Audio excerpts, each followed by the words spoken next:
അമേരിക്കയിലെ ടെക്സാസിലുണ്ടായ ഈ പ്രളയം നമ്മൾ ചിന്തിപ്പിക്കേണ്ടതാണ്. അവിടെ വേനൽക്കാലമാണ്. ഒരു 3/4 മണിക്കൂർ കൊണ്ട് 26 അടി 28 അടി ഉയരത്തിലുള്ള ഈ പാലം മുങ്ങുകയാണ്. ആ പ്രദേശം മൊത്തം വെള്ളത്തിൽ മുങ്ങുകയാണ്. എന്തൊരു മഴയാണ്! ഖുർആൻ അല്ലാഹു പറയുന്നു, ഫഫതഹ്നാ അബ്വാബസ് സമാഇ ബിമാഇൻ മുൻതഹിർ. നൂഹ് നബി അലൈഹി ഇസ്ലാമിൻ്റെ കാലത്തുണ്ടായ പ്രളയം ഇതുപോലെ അള്ളാഹുവിനോട് പങ്കു ചേർക്കുന്നവർ ആരാധിച്ചു കൊണ്ടിരുന്ന ജനതയ്ക്ക് അള്ളാഹു നൽകിയ ശിക്ഷ ഇത്രയേ ഉള്ളൂ. ഇനി ഈ പ്രദേശം മൊത്തം അവിടെ വെള്ളത്തിൽ അടിയിലാകാണ്.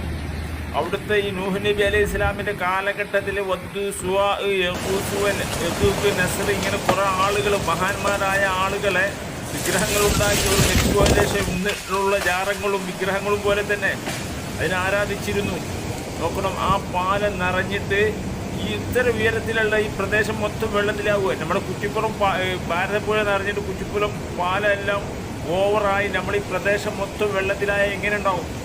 അതിനേക്കാൾ ഭയാനകമായ അമേരിക്ക പോലെ ഇത്രയും ടെക്നോളജിയിൽ ഉയർന്നൊരു നാടിൻ്റെ അവസ്ഥയാണെങ്കിൽ നമുക്കെല്ലാം ഇതുപോലൊന്ന് വന്നു കഴിഞ്ഞാൽ നമ്മുടെ നാട് തന്നെ ഉണ്ടാവില്ല. അള്ളാഹു കാത്തിരക്ഷിക്കട്ടെ. അതുകൊണ്ട് അള്ളാഹുവിലേക്ക് മടങ്ങുക.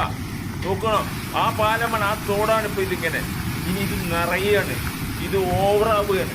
എങ്ങനെ മഴ വന്ന്? അള്ളാഹു ആകാശത്തിൻ്റെ കവാടങ്ങൾ അങ്ങ് തുറന്നു കൊടുത്തു.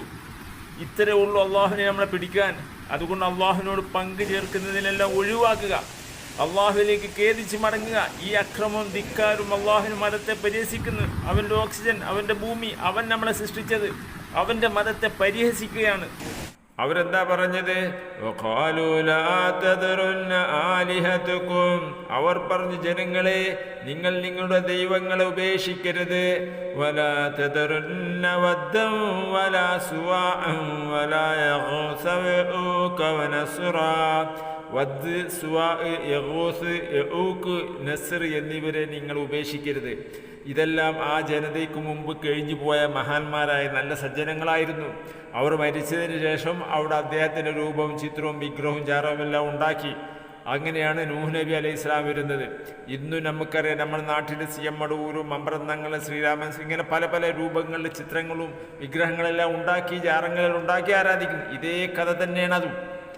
അങ്ങനെയാണ് അവിടെ ഈ പ്രളയം വരുന്നത്.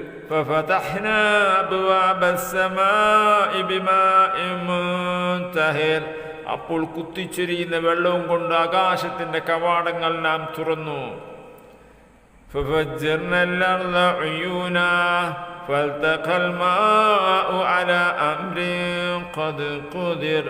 ഭൂമിയിൽ ഉറവകൾ നാം പൊട്ടിക്കുകയും ചെയ്തു. അങ്ങനെ നിർണയിക്കപ്പെട്ടു കഴിഞ്ഞ ഒരു കാര്യത്തിനായി വെള്ളം സന്ധിച്ചു. അതായത് അവിശ്വാസികളെ